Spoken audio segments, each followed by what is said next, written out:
কোন দিক দিয়ে কমতি ছিল না। দুইটা ছেলে যার নাম ছিল উতবা উতাইবা। ওই উতবা উতাইবার কাছে আমার নবী, রহমতের নবী, নবুয়তের আগে তার দুই মেয়ে রুকাইয়া আর উম্মে কুলসুমকে বিয়ে দিয়েছিলেন। রুকাইয়াকে বিয়ে দিয়েছিলেন আবু লাহাবের সন্তান উতবার কাছে, আর উম্মে কুলসুম রাদিয়াল্লাহু তাআলা আনহাকে বিয়ে দিয়েছিলেন আবু লাহাবের দ্বিতীয় সন্তান উতাইবার কাছে। এই উতবা উতাইবা নবুয়তের আগে তাদের বিয়ে হয়, নবুয়তের পরেও বিয়ে জারি থাকে, বিয়ে থাকে। আল্লাহর নবী, রহমতের নবী আল্লাহর কাছে আবদার করেন, মালিক হয় তুমি উতবা উতাইবাকে হেদায়েত দাও, নতুবা আমার দুনু মেয়েকে ফিরে দাও। কারণ কাফিরের ঘরে আমার দুই মেয়ে থাকবে, এটা হতে পারে না। তারা দুজন তো কালেমা পড়ে মুসলমান হয়ে গেছেন, নবীর মেয়ে কালেমা পড়ে মুসলমান হয়ে গেছেন। এই অবস্থায় তারা হলেন মুসলমান, স্বামী হলো কাফের।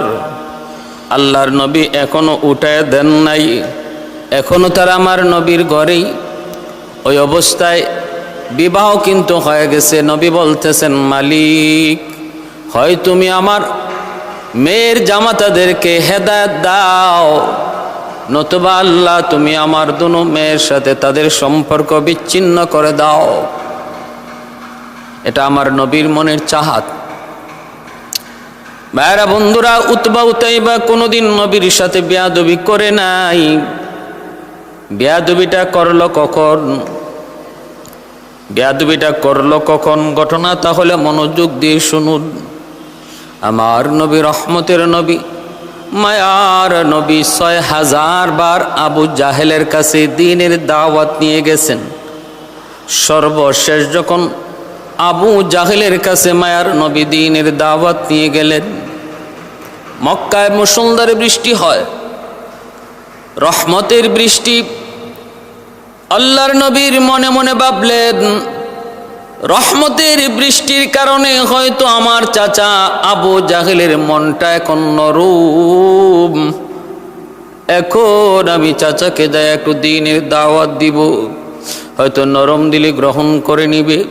আল্লাহর নবীর মনের কত সুন্দর নেক নিয়ত, কত নেক ধারণা। মায়ার নবী বৃষ্টি ভিজে আবু জাহেলের বাড়িতে যায় হাজির হলেন। নবী যায় ডাক দিলেন, চাচা দরজাটা একটু খুলুন।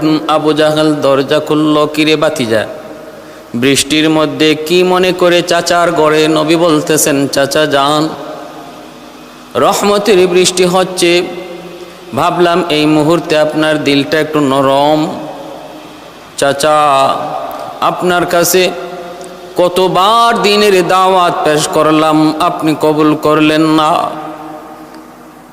চাচা এবার আপনার কাছে এসেছি মনের ভিতরে বড় আশা নিয়া, মনের ভিতরে বড় আকাঙ্ক্ষা নিয়া। চাচা একটু যদি আপনি কালেমাটা গ্রহণ করতেন। আবু জাহেল কয়, এই জন্য বুঝি আইসো? ঠাস করে দরজা লাগায়া বলতেছে, তোর চেহারা যেন আল্লাহ আমাকে আর না দেখায়। নাউজুবিল্লাহি মিন যালিক। আল্লাহর নবী, রহমতের নবী, মায়ার নবী মনের ভিতরে বড় ব্যথা পেয়ে নবী ফিরে আসলেন আর বললেন, চাচা আর আসবো না, আর দাওয়াত নিয়ে আমার আশা হবে না। আবু লাহাবের কাছে নবীজি গেছেন ৫৬৮৫ বার দ্বীনের দাওয়াত লইয়া। আবু জাহেলের কাছে ৬০০০ বার, আবু লাহাবের কাছে ৫৬৮৫ বার।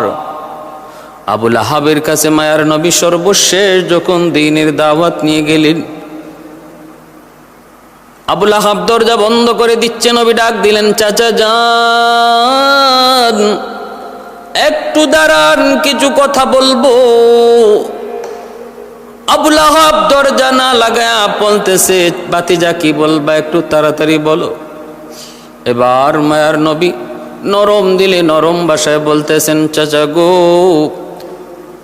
ও চাচা, দুনিয়াতে আল্লাহ আপনাকে কোনো কিছু কমতি দেয় নাই, সব আল্লাহ দিয়েছে।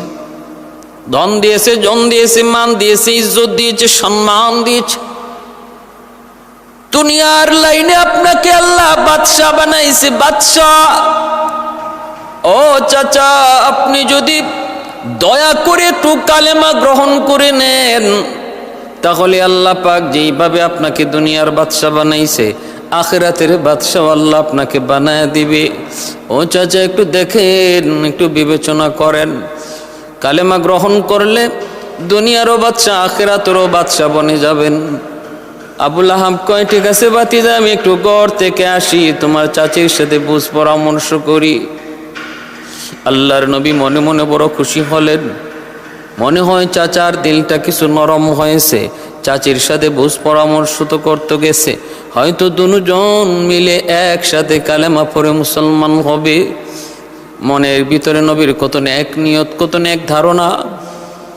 ভাইরা বন্ধুরা, এই অবস্থায় আবুল আহাব তার স্ত্রী উম্মে জামিল, যার মনের ভিতরে আমার নবীর প্রতি চরম বিদ্বেষ, উম্মে জামিলের অন্তরে নবীর প্রতি চরম দুশ্মনী, যা বলতেছে, তোমার ভাতিজা আইছে মুহাম্মদ। উম্মে জামিল কয়, কি কয়? কয় মুহাম্মদ কয়, যদি কালেমা গ্রহণ করি তাহলে আল্লাহ যেমন দুনিয়ার বাদশা বানাইছে, আখিরাতের বাদশাও আল্লাহ বানায় দিবে। এই কথা বলা মাত্র উম্মে জামিল কয়, তুমি এখনো ওরে জিন্দা রাখছো, এখনো বুঝি ওরে জিন্দা রাখছো? এই কথা শোনাইবার জন্য আইছে? নাউজুবিল্লাহ মিন যালিক। যাও, এখনই তারে দুনিয়া থেকে খতম করে দাও। এই বলে আবুল আহাবের হাতে পাথরের চাকা উঠায় দিল। আমার নবী মনের মধ্যে আশা নিয়ে দাঁড়ায় আছেন। আবুল আহাব হাতের মধ্যে পাথর লইয়া, মায়ার নবী অন্যদিকে তাকায় আছেন। আবুল আহাব আইসেই নবীর মাথা বরাবর পাথর নিক্ষেপ করল। পাথরখানা আমার নবীর কান মোবারকে লেগে থেতলে গেল। আল্লাহর নবী, রহমতের নবী চিৎকার দিয়ে উঠলেন। রক্তমাখা মাথায় হাত দিয়া নবী আবুল আহাবের ঘরের ভিতরে ঢুইকা বলতেছেন, চাচা গো, আমি কি অন্যায় করলাম? ও চাচা, আপনি তো আমার আপন চাচা, আমি আপনার আপন ভাতিজা। জন্মের আগেই বাবা হারাইছি, বাবার মুখ দেখি নাই। আপনারা আমার চাচা, আপনাদেরকে বাবার মতো শ্রদ্ধা করেছি, সম্মান করেছি। এর বদলা বুঝিয়ে আপনি আমাকে দিলেন। আমি তো আপনার সাথে খারাপ কোনো আচরণও করি নাই।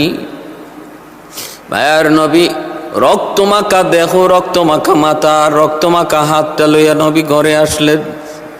আল্লাহর নবী ঘরে আইসা নবীজি, এইবার নবীজি মাথা থেকে রক্ত ধরছে। আম্মাজান খাদিজাতুল কুবরা রাদিয়াল্লাহু তাআলা আনহা নবীকে সান্ত্বনা দিচ্ছেন। ভাইরা বন্ধুরা, জিবরাইল আমিন আইসা হাজির। ইয়া রাসূলুল্লাহ, অনুমতি দেন গো নবী, আবুল আহাবের গোষ্ঠী সমূলে ধ্বংস করে দেই। আল্লাহর নবী তখন বলতেছেন, রে জিবরাইল, আবুল আহাব আমাকে চিনে না, যদি আমাকে চিনতো মারতো না। না না, আমি ধ্বংস চাই না। জিবরাইল চলে গেলেন। আবু বকর সিদ্দিক খবর পেয়ে আসলেন। নবীজির মাথা থেকে রক্ত আবু বকর সিদ্দিক পৌঁছে দিচ্ছেন আর বলছেন, নবী গো, ওগো নবী, আমিও থাকতে পারলাম না, অনুমতি দেন, আমি এর বদলাটা নেই। নবী তখনও বলেন, আবু বকর, জিবরাইল অনুমতি চাইছে, দেই নাই, তোমাকেও দেব না। আবুল আহাব আমাকে চিনে না, চিনলে মারতো না। সাথে সাথে আসমানের মালিক ডাক দেয়া বলে, রে জিবরাইল, আমার বন্ধু আবুল আহাবকে ক্ষমা করেছে, কিন্তু আমি আল্লাহ আবু লাহাবকে ক্ষমা করতে পারবো না, ক্ষমা করলাম না রে। ও জিব্রাইল, তাড়াতাড়ি করে যাও, আমার বন্ধু ক্ষমা করে দিছে, আমি ক্ষমা করতে পারলাম না। সাথে সাথে আল্লাহ পাক রব্বুল আলামিন পবিত্র কোরআনের সূরাতুল লাহাব নাজিল করলেন। মালিক বলেন, আমি আমার গালি সইতে পারি, কিন্তু আমার বন্ধুকে কেউ যদি গালি দেয়, অপমান করে, আমি আল্লাহ সইতে পারি না। নবী বলেন, আমি আমার অপমান সইতে পারি, কিন্তু আমার আল্লাহকে কেউ যদি গালি দেয়, আমি নবী সইতে পারি না। কারণ একজন আরেকজনের আশেক, একজন আরেকজনের আশেক, একজন আরেকজনের জন্য পাগল। ভাইরা বন্ধুরা, মোহাম্মদ হামিদে হামদ খুদা বস, খুদা দরমদা আফরি মুস্তফা বস। নবী বলেন, আল্লাহ বলেন, বন্ধু, তাম দুনিয়ার সমস্ত মানুষ যদি আপনাকে নবী না মানে, কোনো অসুবিধা নাই, আমি আল্লাহ বলতেছি তুমি নবী, এটাই তোমার জন্য যথেষ্ট। তাম দুনিয়ার সমস্ত মাখলুক যদি আমি আল্লাহকে আল্লাহ না মানে, আমি আল্লাহর কিছু আসে যায় না, খুদাইর বিন্দু পরিমাণ কমবে না। বন্ধু, তুমি যখন আমাকে আল্লাহ বলে ডাক দেও, আমি আল্লাহ খুশি হয়ে যাই।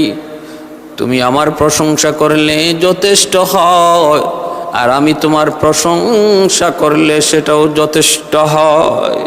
সুবহানাল্লাহ, আল্লাহু আকবার।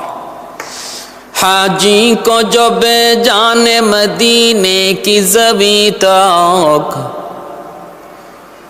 हाजी को जब जाने मदीने की ज़मीं तक, जाना मैं यही नक्श कदम मांग रहा हो, जाना मैं यही नक्श कदम मांग रहा हो, दौलत न कोई जाहो खशम मांग रहा हो, मैं साया ये देवार हरम मांग रहा हूँ, मैं साया ये देवार हरम मांग रहा हूँ। আল্লাহ পাক রব্বুল আলামিন পবিত্র কোরআনের সূরাতুল লাহাব নাজিল করে দিলেন। তাব্বাত ইয়াদা আবি লাহাবিন ওয়া তাব। আল্লাহ বলেন, না না, আমার বন্ধুকে যেইভাবে আবু লাহাব অপমান করেছে, আমি আল্লাহ বলতেছি আবু লাহাব ধ্বংস হবে, আবু লাহাবের হাত ধ্বংস হবে। কোন রাওয়ায়াতের মধ্যে এসেছে, এক রাওয়ায়াতের মধ্যে এসেছে আল্লাহর নবী মক্কার সমস্ত মানুষকে জমায়েত করে বলেছিলেন, আমি যদি বলি মক্কার ওই প্রান্ত থেকে একদল দুশমন তোমাদের উপর হামলা করবে, তোমরা কি সেটা বিশ্বাস করবে? বলে হ্যাঁ, বিশ্বাস করব, কারণ তোমাকে তো আমরা আল আমিন উপাধি দিয়েছি। নবী বলেন, তাহলে বলতেছি শোনো গো, তোমরা যদি এই মুহূর্তে কালেমা না পড়ো, তাহলে কিন্তু তোমরা জাহান্নামের আগুনে জ্বলবে। বিপদ বিপদ বিপদ তোমাদের সামনে। আবু লাহাব বলেছিল, ইয়া মোহাম্মদ আলিহাদা জামাতানা, এজন্য বুঝি আমাদেরকে জমা করেছো। এই বলে আমার নবীর দিকে একটা পাথরের ঢিল মারলো আর বলল, তাব্বান লাকা ইয়া মোহাম্মদ, মোহাম্মদ তুমি ধ্বংস হও। আল্লাহ পাক রব্বুল আলামিন বলেন, বন্ধু তুমি জবাব দিও না, আবু লাহাবের পাথরের জবাব আমি আল্লাহ দিব। আবু লাহাবের গালির জবাবও তুমি দিবা না, জবাব দেব আমি আল্লাহ। কারণ সে তোমাকে পাথর মারে নাই, সে তোমাকে গালি দেয় নাই, গালি দিয়েছে আমি আল্লাহকে। যতদিন পর্যন্ত তুমি তোমার নিজের কথা বলেছ, ততদিন পর্যন্ত ওরা তোমাকে আল আমিন বলেছে। যেদিন থেকে তুমি কোরআনের কথা বলো, আমি আল্লাহর কথা বলো, ওই দিন থেকে ওরা তোমাকে পাথর মারে, তোমাকে গালি দেয়। অতএব গালিটা তোমাকে দেয় না বন্ধু, গালিটা মূলত দেয় আমি আল্লাহকে।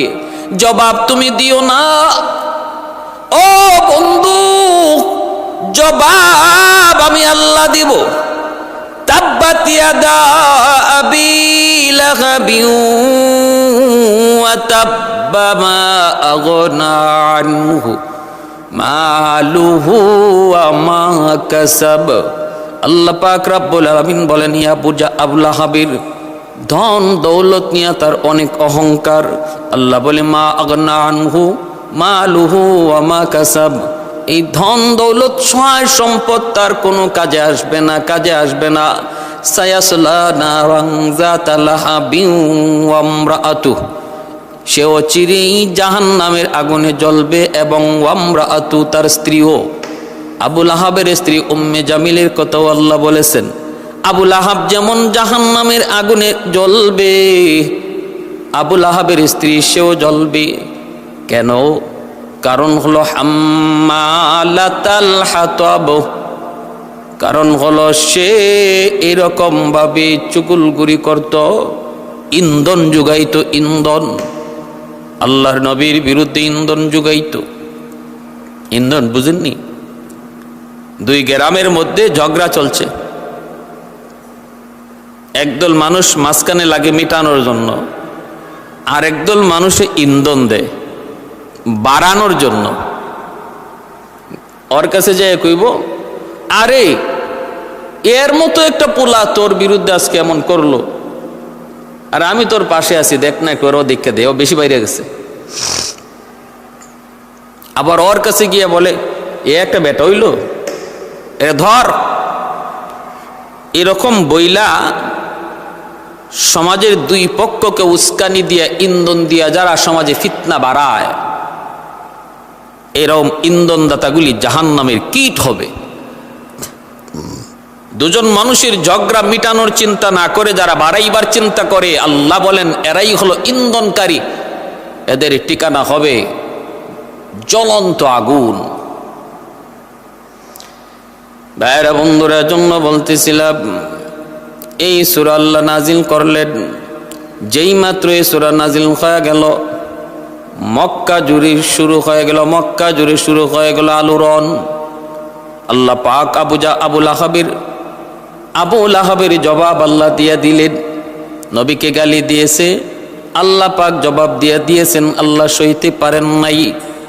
আল্লাহ পাক রব্বুল আলামিন সব সইতে পারেন, কিন্তু নবীকে গালি দিলে, বন্ধুকে গালি দিলে, অপমান করলে, ইনসাল করলে আল্লাহ সেটা সইতে পারেন না। প্রকৃত খাঁটি মুসলমানও দুই জিনিস কখনো সইতে পারে না। দুইটা জিনিস, দুইটা বিষয়ে যদি কেউ ইনসাল করে, অপমান করে, কখনো কোনো দিন খাঁটি মুসলমান সেটা সইতে পারে না। এক হলো নবীর বিরুদ্ধে যদি কেউ কথা কয়, আমার নবীর শান মান নিয়ে যদি কেউ মন্দ বলে, নবীর শানে যদি আঘাত করে, তাহলে খাঁটি মুসলমান কখনো সেটা সইতে পারে না। দ্বিতীয় হলো কেউ যদি কোরআন নিয়ে কথা বলে, আল্লাহর কোরআনের উপরে আঙ্গুল তুলে, তাহলেও খাঁটি মুসলমান সেটা সইতে পারে না। আল্লাহ পাক রব্বুল আলামিন সইতে পারেন নাই আবু লাহাবের জবাব। আল্লাহ পাক এমন জবাব দিয়া দিলেন, এমন গালি দিয়া দিলেন। আবু লাহাব বলছিল, মুহাম্মদ তোমার হাত ধ্বংস হোক, কিন্তু আল্লাহ বলেন না রে আবু লাহাব, আমার বন্ধুর হাত ধ্বংস নয়, বরং তোর হাত ধ্বংস হোক, তুই ধ্বংস হ। আল্লাহর গালি, এমন এক গালি আল্লাহ তারে দিলেন, কিয়ামত পর্যন্ত সমস্ত মানুষ তারে এইভাবে গালি দিবে। এই গালি কিয়ামত পর্যন্ত জারি থাকবে, মানুষের মুখে মুখে থাকবে। আবু লাহাব নবীকে গালি দিয়েছে, যখন দিয়েছে তখন শেষ, কিন্তু আবু লাহাবকে আল্লাহ যে গালি দিয়েছেন, এটা কিয়ামত পর্যন্ত জারি থাকবে। প্রতি মুহূর্তে মুহূর্তে, প্রতি সেকেন্ডে সেকেন্ডে দুনিয়াতে কেউ না কেউ আবু লাহাবকে সূরা লাহাব পইরা গালি দিচ্ছে, সূরা লাহাব তেলাওয়াত করলেই তারে গালি দিচ্ছে। এজন্য ভাইয়েরা বন্ধুরা মনে রাখবেন, ভাইয়েরা বন্ধুরা মনে রাখবেন, আল্লাহ পাক রব্বুল আলামিন, আল্লাহ পাক রব্বুল আলামিন সব সইতে পারে, কিন্তু নবীকে কেউ যদি গালি দেয় আল্লাহ সইতে পারে না। আল্লাহ পাক রব্বুল আলামিন জবাব আল্লাহ পাক দিয়া দিছে। এজন্য এটাই আল্লাহর তরিকা, কেউ যদি নবীকে গালি দেয়, যেই ভাষায় গালি দিবে এই ভাষায় তারও তুমি গালি দেও। কারণ আল্লাহর নবীকে যেই ভাষায় আবু লাহাব গালি দিয়েছিল, তাব্বান লাকা ইয়া মুহাম্মদ, এই ভাষায় আল্লাহ আবু লাহাবকে গালি দিয়েছে, তাব্বাত ইয়াদা আবি লাহাবি ওয়া তাব। বর্তমানেও নবীর দুশমন আমার নবীকে যেভাবে হেয় করার চেষ্টা করবে, খাঁটি আশিক রাসূল তার ওই ভাষাই গালি দিবে। এটা আল্লাহর তরিকা। এখানে কোনো সার নাই, বুজুর্গি নাই, ফিরাগি নাই, নরম নাই। ইসলাম যেমন নরম হওয়া শিখায়, জায়গা মতো গরম হওয়াও শিখায়। জায়গা মতো কি হওয়া শিখায়? গরম হওয়াও শিখায়। মুহাম্মাদুর রাসূলুল্লাহ ওয়াল্লাযীনা মাহু আশিদ্দাউ আলাল কুফফার রুহামাউ বাইনাহুম। আশিদ্দাউ আলাল কুফফার আল্লাহ আগে আনছেন, রুহামাউ বাইনাহুম পরে নিছেন। নিজেদের মধ্যে মিল মহব্বত, নরম, এটা হবে মুমিনদের বৈশিষ্ট্য। আর প্রথমে আনছেন কাফির কুফফারদের ব্যাপারে তারা হবে কঠিন। ইমানের ক্ষেত্রে তারা হবে মজবুত, বিন্দু পরিমাণ তাদেরকে নড়ানো যাবে না, তারা এত শক্ত। এই হলো নবী আর নবীর সাহাবায়ে কেরামের আদর্শ। নবীজি বলেন, মান সাব্বা নাবিয়ান ফাকতুলু, কেউ যদি তোমার নবীকে গালি দেয় কতল করো। আল্লাহ পাক রব্বুল আলামিন ফতে মক্কার পর মায়ার নবী কিছু দুশ্মনকে হত্যা করার আদেশ জারি করেছিলেন। এর মধ্যে একটা দুশ্মন 17 জন দুশ্মনরে হত্যা করার আদেশ দিয়েছিলেন। আর এর মধ্যে একটা দুশ্মন ছিল এমন যে আমার নবীকে গালি দিত। সে হত্যা থেকে বাঁচার জন্য কাবার গিলাফ ধরে দাঁড়ায় রইল আর মনে মনে ভাবলো কাবা শরীফের হেরেমের ভিতরে হত্যা তো মুসলমানরা করবে না, কারণ এটা নিষেধ। আল্লাহর ঘরের সামনে হত্যা, রক্ত প্রবাহিত করা, এটা আল্লাহর নিষেধ, অতএব আমাকে এখানে হত্যা করবে না কেউ। কিন্তু আল্লাহ রাব্বুল আলামিন আদেশ জারি করলেন, বন্ধু তোমার সাহাবীদেরকে বলে দাও ওই দুশমনরে যেন আমি বাইতুল্লাহর দরজার সামনে হত্যা করে, কারণ সে আমার নবীকে গালি দিয়েছে, আমি আল্লাহ সইতে পারি না, এখানে আইন ভঙ্গ করে তার হত্যা করো। সুবহানাল্লাহ। আর হাজিরিন, অতএব জটিল ব্যাপার। আমার আপনার একক তো নামাজ কাজা হয়েছে, আল্লাহ চাইলে মাফ করে দিবে, আল্লাহ চাইলে মাফ করে দিবে। কোনো একটা হারাম খানা খেয়ে ফেলেছি, আল্লাহ চাইলে মাফ করে দিবে, তওবা করলে আল্লাহ মাফ করে দিবে। কিন্তু যদি কেউ আমার নবীকে নিয়ে ব্যঙ্গ করে, নবীর শান মান নিয়ে ছিনিমিনি খেলে, অথবা নবীর শান মান নিয়ে কোনো বেঈমান কটাক্ষ করলো আর আমি নীরব বসে থাকলাম, প্রতিবাদ করলাম না, আল্লাহ এরকম অপরাধ ক্ষমা করবেন না। ইদা সাররাতকা হাসানাতুকা ওয়া ইদা সাআতকা সাইয়্যাতুকা ফাআনতা মুমিন। এজন্য নবীর দুশমনের বিরোধিতা করা শুধু উলামায়ে কেরামের দায়িত্ব নয়, আল্লাহর নবীর দুশমনদের দাঁত ভাঙ্গা জবাব দেওয়া প্রতিটা নবীর উম্মতের দায়িত্ব, প্রত্যেকটা আশিক রসুলের দায়িত্ব। সত্যিকার আশিক রসুল তারা এবার প্রমাণ দেখিয়েছে। শুধু মাদ্রাসা নয়, কলেজ ইউনিভার্সিটি থেকে জায়গায় জায়গায় সত্যিকারে আশিক রসুলরা তারা প্রতিবাদ করেছে, তারা নবীর দুশমনের দাঁত ভাঙ্গা জবাব দিয়েছে। আলহামদুলিল্লাহ, সুম্মা আলহামদুলিল্লাহ। আমার ভাইরা বন্ধুরা জন্য একটু মনোযোগ। আবুল আহাবের এবং আবুল আহাবের স্ত্রী উম্মে জামিলের ব্যাপারে যখন কোরআনের সূরা নাজিল হয়ে গেল, সূরাতুল লাহাব, মক্কা জুড়ে আলোড়ন সৃষ্টি হয়ে গেল, মুখে মুখে রটে গেল। আবুল আহাব এবং তার স্ত্রীর ব্যাপারে কোরআনের আয়াত সূরা নাজিল হয়ে গেছে, এই খবর আবুল আহাবের কানেও আসলো, উম্মে জামিলের কানেও আসলো। আবুল আহাব, উম্মে জামিল তারাও অস্থির হয়ে গেল। কয় কি? কারণ মক্কার কাফির যদিও আমার নবীকে স্বীকার করতো না, মানতো না, কিন্তু কোরআন যে সত্য প্রকাশ্যে না বললো সেটা মনে মনে ভালো করে জানতো। এজন্য সূরা নাজিল হওয়ার পর সবাই কিন্তু অস্থির হয়ে গেল, অস্থির। আবুল আহাব এবং তার স্ত্রী উম্মে জামিল সেও অস্থির হয়ে গেল। উম্মে জামিলে কি কয় শুনবেন? স্বামীরে ডাক দিয়া কয়, কি সে তুমি না হয় তোমার বাতিজারে একটু মারছো, এজন্য আল্লাহ আমাদের বিরুদ্ধে সূরা নাজিল করা লাগবো? এটা আল্লাহ একটা কাম করলো? কি কয়? চুরের মার বড় গলা। এটা আল্লাহ একটা কাম করলো? এটা একটা কাম হইল? তো নাও, ঠিক আছে, আমাদের বিরুদ্ধে যখন সূরাই নাজিল হয়ে গেছে যে আমরা জাহান্নামী, আমাদের ধ্বংস, তাহলে মুহাম্মদ কেমনে দুনিয়াত বাসে আমি একটু দেখব। উম্মে জামিল কয়, আহা ভাইরা বন্ধুরা জন্য উম্মে জামিল কয়, আবুল আহাব রে কয়, একটু খোঁজ নিয়ে দেখো তো তোমার বাতিজা কই আছে। বুঝছি তোমারে দিয়ে কিছু হবে না, যা করার আমারই করতে হবে। আবুল আহাব কয়, আমি দেখে আসি, ঘরের ভিতরে কোরআন তেলাওয়াত করি। আমার নবী রহমতের নবী আহত, দেহ আহত, দিলটাও আহত। আল্লাহর নবী চিন্তিত, পেরেশান, আপন চাচা হয়ে আজকে আমার মাথা থেকে রক্ত জড়াইল। মায়ার নবী বড় চিন্তিত, পেরেশান, দুঃখিত। নবী বলতেছেন, আবু বকর একটু আমি নবীর পাশে বসো, আমি একটু কোরআন তেলাওয়াত করি। কারণ কোরআন তেলাওয়াতের দ্বারা অন্তরে প্রশান্তি মিলে, অস্থিরতা দূর হয়, পেরেশানি দূর হয়। আল্লাহর নবী রহমতের নবী বলেন, উম্মতের দল যখনই কোনো পেরেশানিতে পড়ো কোরআন তেলাওয়াত করো। এর চেয়েও বড় কোনো পেরেশানি যদি হয় তুমি নামাজে দাঁড়াও। এই হলো উম্মতের জন্য সবক আর শিক্ষা। এর যুবক জীবনে তোমার পেরেশানি ছোট হোক আর বড় হোক রে, ছোটখাটো পেরেশানিতে পড়লো তুমি কোরআন তেলাওয়াতে লিপ্ত হও। আর যদি বড় কোনো পেরেশানি হয় নামাজে দাঁড়াও।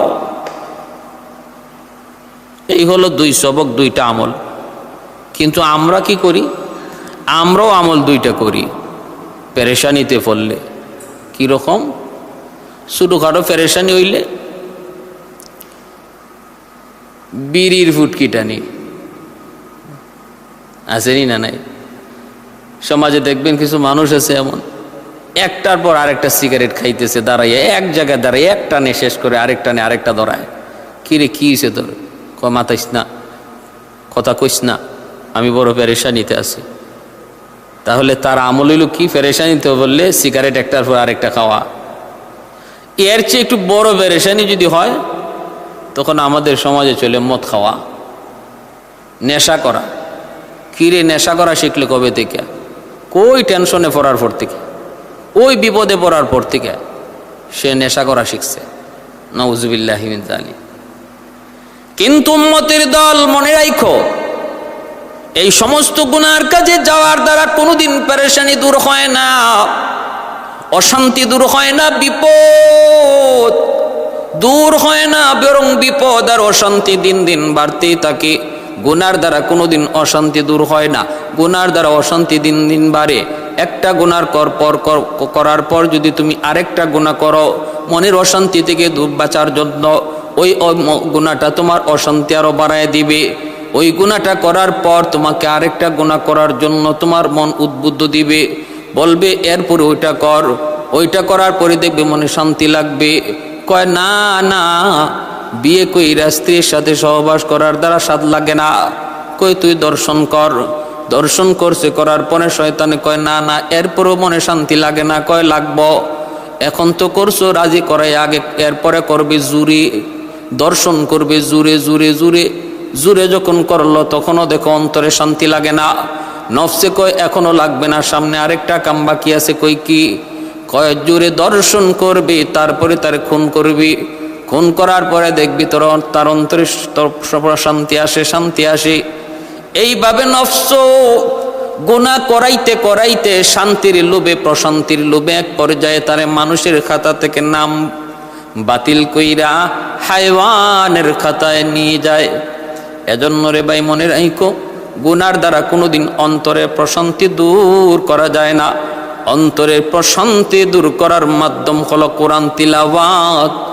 অন্তরের প্রশান্তি দূর করার মাধ্যম হলো আল্লাহর সামনে সেজদা। সিজদাতুন ওয়াহিদা খায়রুম মিনাদ দুনিয়া ওয়া মা ফিহা। আল্লাহর নবী বলেন, আল্লাহর কুদরতি কদমে একটা সেজদা দুনিয়াতে যা কিছু আছে সব কিছুর চেয়ে আল্লাহর কাছে অধিক প্রিয়। ভাইরা আমার, এর জন্য মনোযোগ। উম্মে জামিল কয়, আমি তোমার ভাতিজা মুহাম্মদকে রাখবো না। পাথর হাতে নিয়ে নবীর ঘরের দিকে রওনা দিল। দরজার পাশে যাইয়া উম্মে জামিল শুনতে পেল ঘরের ভিতরে নবী কোরআন তেলাওয়াত করেন আর আবু বকর কোরআন শুনতেছেন। যেই মাত্র ঘরে ঢুকবে আবু বকর সিদ্দিক দেখে ফেলছেন, ভয়ে অস্থির। বলতেছেন, নবী গো, উম্মে জামিল আইতেছে, ওই যে দেখেন পাথর হাতে নিয়া। আল্লাহর নবী রহমতের নবী বলেন, আবু বকর টেনশন করো না, টেনশন করো না, আল্লাহর সাহায্য আমাদের সাথে আছে, ভয় পেও না। আবু বকর সিদ্দিক অস্থির হয়ে গেছেন, হাতের মধ্যে দুইটা বড় বড় পাথরের টুকরা আসছে আমার নবীকে খতম করে দেওয়ার জন্য, শেষ করে দেওয়ার জন্য। কিন্তু যেই মাত্র ঘরে ঢুকলো আল্লাহ পাক রব্বুল আলামিন, এইবার আল্লাহ পাক রব্বুল আলামিন সাহায্য আল্লাহ নাজিল করলেন। আল্লাহ পাক বলতেছেন, জিব্রাইল তাড়াতাড়ি করে যাও, আমার বন্ধু আর ওই উম্মে জামিলের মধ্যে তুমি একটা অদৃশ্য একটা আড়াল সৃষ্টি করে দাও। وَإِذَا قَرَأْتَ الْقُرْآنَ جَعَلْنَا بَيْنَكَ وَبَيْنَ الَّذِينَ لَا يُؤْمِنُونَ بِالْآخِرَةِ حِجَابًا مَسْتُورًا। উম্মে জামিল ঘরে ঢুকলো ঠিকই, কিন্তু আল্লাহর নবীকে দেখতে পায় না। আবু বকর সিদ্দিককে শুধু পায়, কিন্তু নবীকে দেখতে পায় না। উম্মে জামিল বলতেছে, কিরে আবু বকর, একটু আগে দেখলাম মুহাম্মদ এখানে কোরআন তেলাওয়াত করি, এখন কোথায় গেল? আবু বকর সিদ্দিক বলেন, আশ্চর্য, আমি তো অবাক হয়ে গেছি, আমার চোখ উপরে উঠে গেছে। কয় কি? আমি আমার নবীকে দেখতেছি, নবী তার পাশেই বসে আছেন, আল্লাহর নবী নিশ্চিন্তে বসে আছেন, আমি নবীকে দেখতেছি, কিন্তু উম্মে জামিল আমার নবীকে দেখে না। ডান দিক বাম দিক চতুর্দিক খোঁজাখুঁজি করলো। এরপরে বারবার জিজ্ঞেস করে, আবু বকর কোথায় মুহাম্মদ? সিদ্দিক আকবর বলেন, আমি কি বলবো, তুমি তালাশ করে দেখো।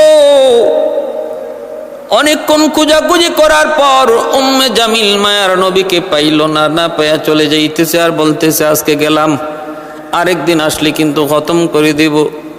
উম্মে জামিল চলে যাওয়ার পর আল্লাহর নবীকে, রহমতের নবী সিদ্দিক আকবর জিজ্ঞেস করেন, নবী গো, কি কুদরত আল্লাহর ঘটে গেল, আমি কিছুই বুঝলাম না গো নবী।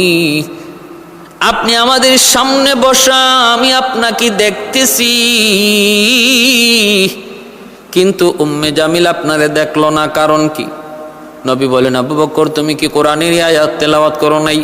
وَإِذَا قَرَأْتَ الْقُرْآنَ جَعَلْنَا بَيْنَكَ وَبَيْنَ الَّذِينَ لَا يُؤْمِنُونَ بِالْآخِرَةِ حِجَابًا مَسْتُورًا। যারা কোরআন তেলাওয়াত করে তার মাঝে আর তার দুশ্মনের মাঝে আমি আল্লাহ একটা কুদরতি পর্দা ঢেলে দিই, বিদায় দুশ্মন কোরআন তেলাওয়াতকারীকে দেখে না। এজন্য উম্মে জামিল আমাদেরকে দেখে নাই, চলে গেল গুসায়। এইবার যায় বলতেছে স্বামীকে, আবু লাহাবকে ডাক দিয়া কয়, তোমরা খালি কও মুহাম্মদ জাদুকর, কিন্তু আমি আজকে যা দেখলাম সে আরো কিছু জানে। কই কি জানে? কয় সে এমন এক মন্ত্র জানে, যেই মন্ত্র পড়লে মুহূর্তের ভিতরে সে অদৃশ্য হয়ে যায়।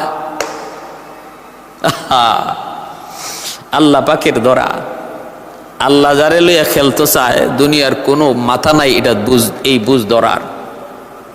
আল্লাহ যাকে না চায় এই নাইস বন্ধ করার শক্তি কারো নাই। ভাইয়ার আমার, উম্মে জামিল কয়, আমি থামবো না, যাও হাবশি এক খুনিকে ভাড়া করো, হাবশি খুনিরে ভাড়া করো। ভাড়া করে আনলো আবু লাহাব। উম্মে জামিল বলতেছে, তোমারে লাল রঙের 10টা উট দিব যদি তুমি মুহাম্মদকে হত্যা করতে পারো। উম্মে জামিল আমার নবীকে হত্যা করার জন্য খুনি ভাড়া করলো এক হাবশি গোলামকে। বলতেছে, কেমনে হত্যা করব? উম্মে জামিলকে সহজপথ, মুহাম্মদ মেহমানের খুব কদর করে, তুমি আজ রাত তার বাড়িতে মেহমান হবা, তারপরে রাতের বেলা তুমি সুযোগ বুঝে তারে হত্যা করবা। খুনি কয়, টেনশন করবেন না, উটগুলা রেডি রাখেন। সত্যি এমনই ঘটলো, আমার নবী মেহমানের কদর করেন। নবী বলেন, মান আরাদা আই ইয়াবসুদার রিজকা ফালইউকরিম দাইফা, তোমরা যদি রিজিকের ভিতরে প্রশস্ততা চাও তাহলে মেহমানের কদর করো। আরেক হাদিস আল্লাহর নবী রহমতের নবী বলেন, মুসা কালিমুল্লাহ আল্লাহর কাছে প্রশ্ন করেছিলেন, মালিক তুমি যখন তোমার কোনো বান্দার উপরে খুশি হও তখন তারে কি দাও? আল্লাহ পাক রব্বুল আলামিন বলে, আমি তার একটা কন্যা সন্তান দেই। আরো যদি খুশি হও কি দাও? কয় বৃষ্টি দেই। আরও যদি খুশি হও তখন কি দেও? কয় তার ঘরে মেহমান পাঠাই। তাহলে মেহমান যার ঘরে আল্লাহ পাঠায়, বোঝা গেল আলামত আল্লাহ তারে ভালোবাসে, মহব্বত করে, সাধারণ কথা নয়। মায়ার নবীর ঘরে খুনি মেহমান হলো, আল্লাহর নবী তারে সুন্দর বিছানার ব্যবস্থা করে দিলেন। খুনি রাতের বেলা ঘুমায় আর মনে মনে ভাবে, আমি তো তোমার ঘরে মেহমান হইতে আসি নাই, আজকে রাতে বুঝবা। মায়ার নবী, দয়ার নবী নিশ্চিন্তে তার রুমে তিনি ঘুমাইতেছেন। খুনি মধ্যরাতে ঘুম থেকে উঠলো ছুরি হাতে নিয়া, আল্লাহর নবীর রুমের দিকে যে আগাইতেছে। অন্ধকার। আসমানের মালিক, জমিনের মালিক জিব্রাইল আমিনকে ডাক দিয়া বলেন, রে জিব্রাইল, আমার বন্ধুর দিকে খুনি যাইতেছে। আমার বন্ধু তারে কতটা সেবা করলো, কত আপ্যায়ন করলো, কত আরামের ব্যবস্থা করলো, কিন্তু সে আমার বন্ধুকে খুন করতে চায়। জিব্রাইল, তুমি আমার বন্ধুর মাথার পাশে দাঁড়ায় থাকবা। খুনি যখন কাছাকাছি পৌঁছে যাবে, তুমি আলতু করে একটু ফু দিবা, বাকিটা করব আমি আল্লাহ। জিব্রাইল আমিন যখন আস্তে করে তার একটু ফু দিলেন, সাথে সাথে তার পেটের মধ্যে কামড় দিয়ে উঠল, পেটে মুচুর দিয়ে উঠল। দৌড় দিয়ে নিজের রুমে গেল, ছুরিটা রাইকা সে দৌড় দিয়া বাথরুমের ভিতরে গেল, পায়খানা করলো। পাতলা পায়খানা শুরু হয়ে গেছি। ভাইয়েরা, বন্ধুরা, পায়খানা থেকে ওইটা বাথরুম থেকে সেইরা মাত্র বিছানায় আসে, আবার চাপ দেয়, আবার দৌড় দিয়ে সে বাথরুমে যায়। আবার বাথরুম সারার পর কিছুটা আরাম বোধ করে যখন খাটে আসে, আবারও চাপ দেয়, আবার সে বাথরুমে দৌড় দেয়। এইভাবে বাকি রাতের ভিতরে 29 বার সে এরকম শুধু আসা যাওয়া করছে।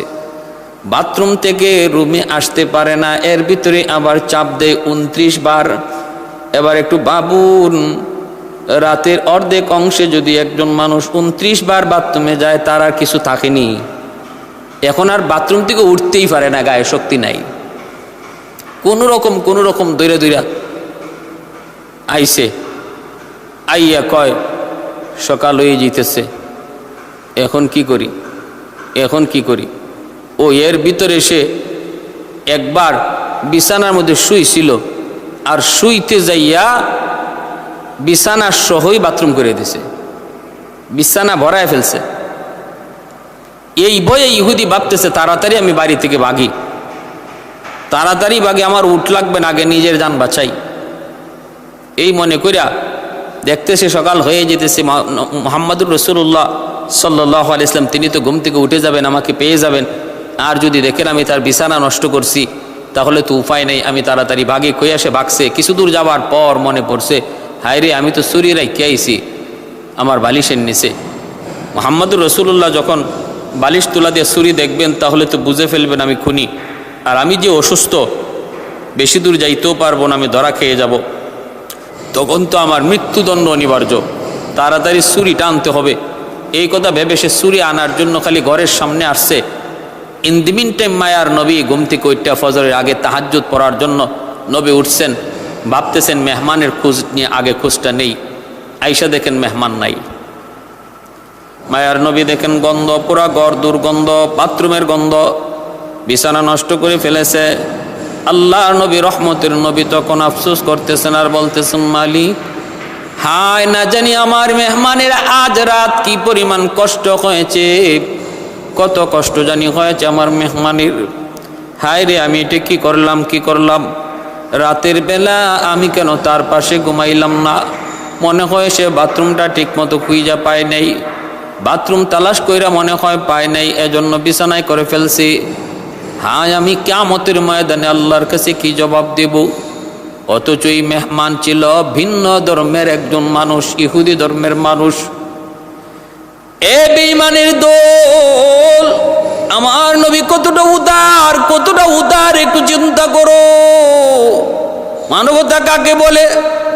আল্লাহ নবী কেমন ছিলেন? অন্য ধর্মের মানুষের প্রতি আমার নবীর কেমন দরদ ছিল, কেমন মায়া ছিল, কেমন সহানুভূতি ছিল, একটু লক্ষ্য করো। ওই ইহুদি দেখতেছে দরজার পাশে দাঁড়ায় দাঁড়ায় নবী কাঁদতেছেন তার জন্য, আর আল্লাহর কাছে মাপ চাইতেছেন। এই দৃশ্য দেখার পর ইহুদির মন ঘুরে গেল। খুনি দৌড় দিয়া নবীর কদম জড়ায় ধইরা বলতেছেন, মায়ার নবী গো, আমি তো মেহমান নই, আমি এসেছিলাম আপনাকে খুন করার জন্য। আবু লাহাব উম্মে জামিল আমারে পাঠাইছে আপনারে খুন করতে।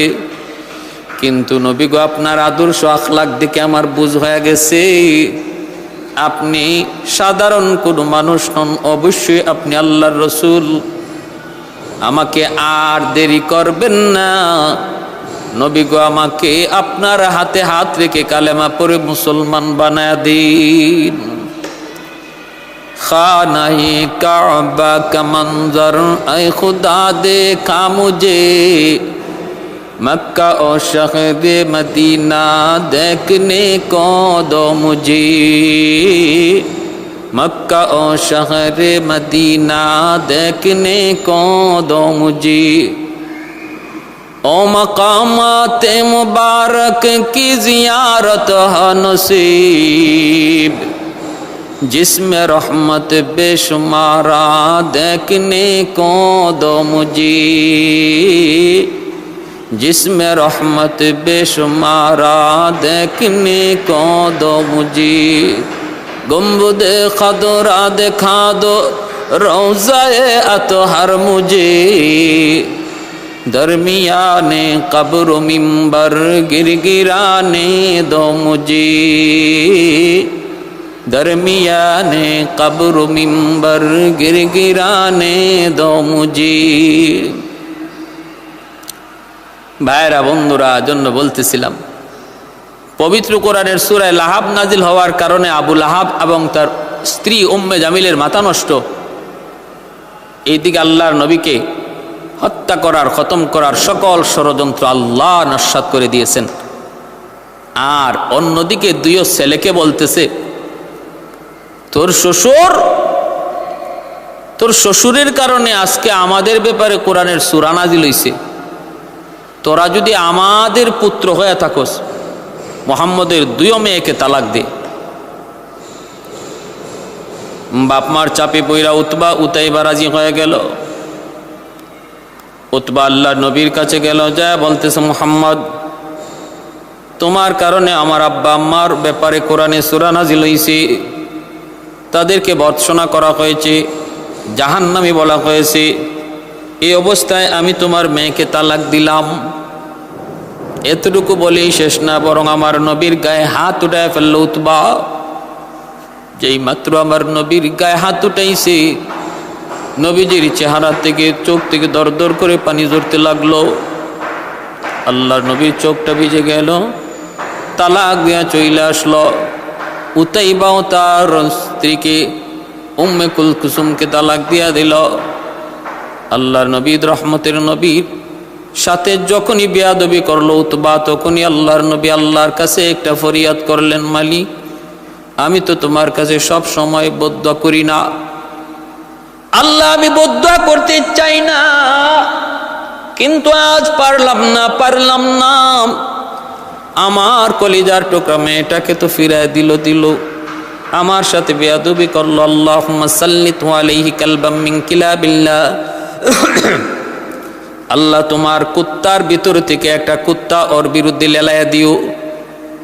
কেউ বলেছেন বাঘ, আল্লাহ তুমি বাঘ ওর উপরে সওয়ার করায় দিও।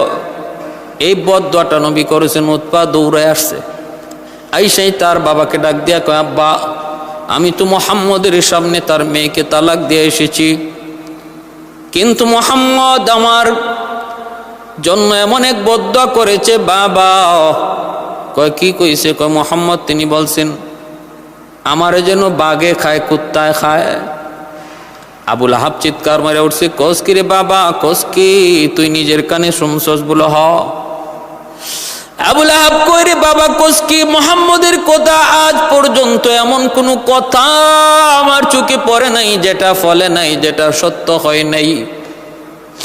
অতএব যদি মুহাম্মদ এমন বইলা থাকে, রে বাবা, আমার মন বলে তোরে কুত্তাই খাইব, বাঘেই খাইব।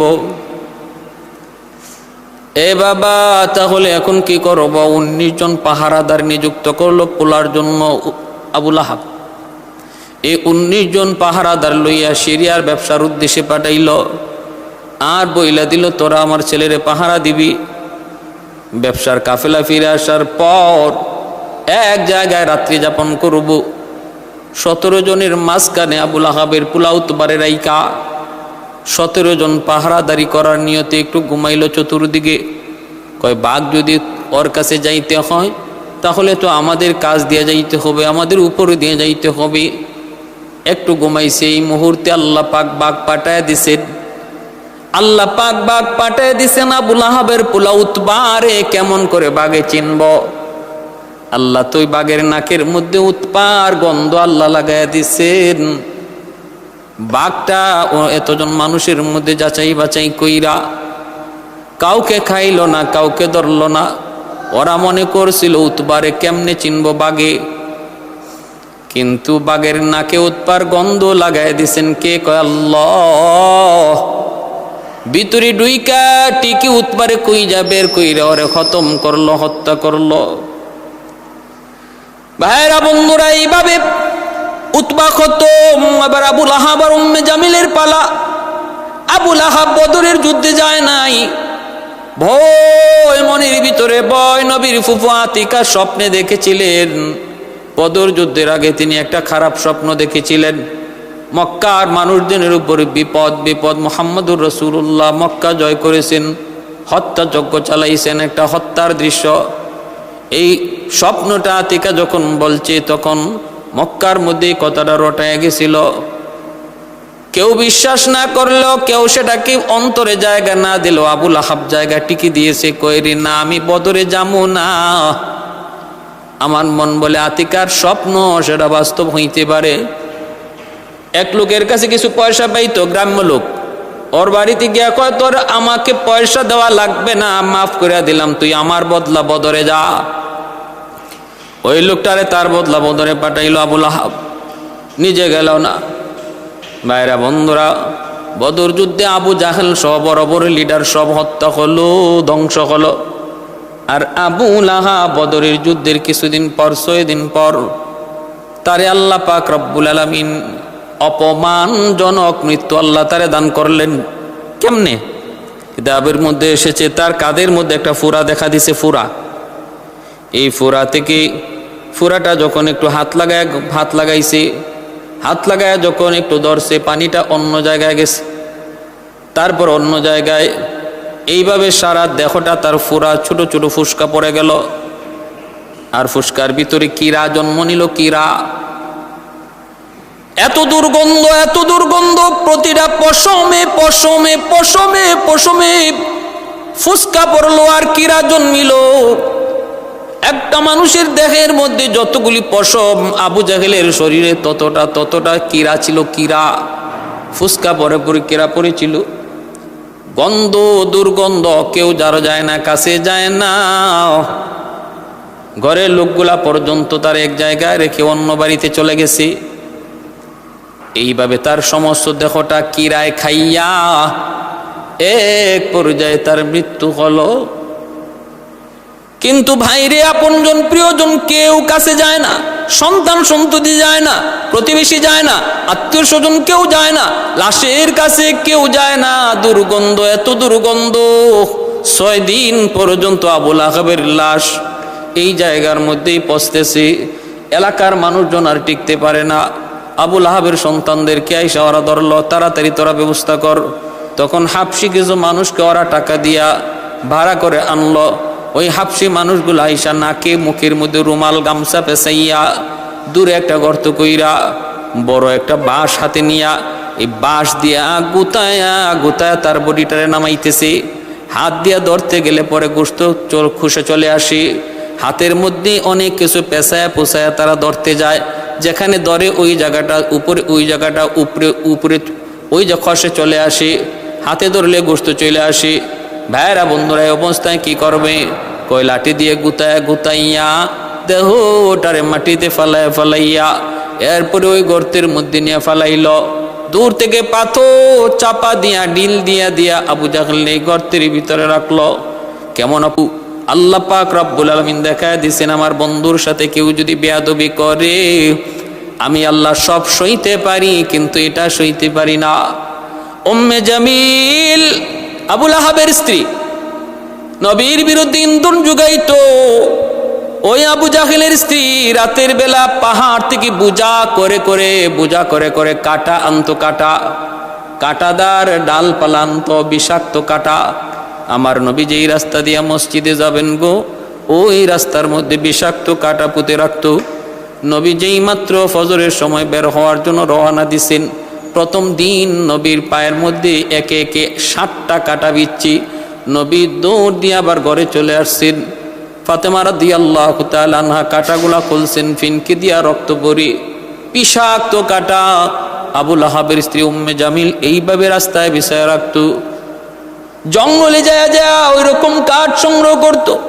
শেষ পর্যায়ে আবু লাহাব যখন মারা গেল, ওই উম্মে জামিল, স্বামী নাই, আছে সন্তান, কিন্তু সন্তানগুলি একে একে যার যার মতো করে তারা সংসার নিয়ে ব্যস্ত। মাকে কেউ দেখে না, মার খোঁজ খবরও কেউ নেয় না। এক পর্যায়ে উম্মে জামিল ওই রকম ভাবে ব্রেন আউট হয়ে গেল, পাগলের মতো হয়ে গেল।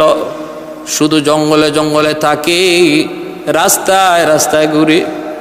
জঙ্গলে গেল আগের মতোই তার অভ্যাস অনুযায়ী এরকম ভাবে কিছু কাঠ সংগ্রহ করে, বাজারে বেচে 2-1 টাকা পায়, একটা বাসি রুটি খায়।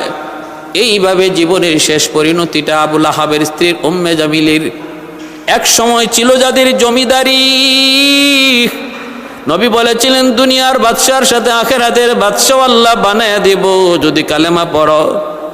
কিন্তু অহংকারের কারণে আজকে দুনিয়ার বাদশাহীও নাই, আখিরাতের ফল তো জিরো, দুনিয়া তো আল্লাহ জিরো বানায় দিছেন। ছিল যারা হিরো, আল্লাহ বানাইলেন তাদেরকে জিরো। জঙ্গলে গেছে ওই রকম ভাবে লতা পাতা লইয়া তারপরে কাঠগুলি বাঁধছে, গলার মধ্যে ওই রকম ভাবে লতার গুলি দিয়া কাঠগুলা পিছনের মধ্যে ঝুলাইয়া, আর ওই রশি বানাইছে জঙ্গলের এই লতা, তারপরে গলার মধ্যে লাগাই সে আসতেছে। ভাইরা বন্ধুরা, কিতাবের মধ্যে লিখেন পাথরের মধ্যে হুচট খাইয়া পড়া গেছে। আর তার বিশাল বড় বোঝা, এই লাকড়ির বোঝাটা সে তো পাহাড় থেকে নিচের দিকে টানতেছে। গলার মধ্যে তো তার রশি, গলার মধ্যে তো এই লত, পাহাড়ি লত, এই লতের পেস লাইগা গলার মধ্যে ফাঁস লাইগা গেছে।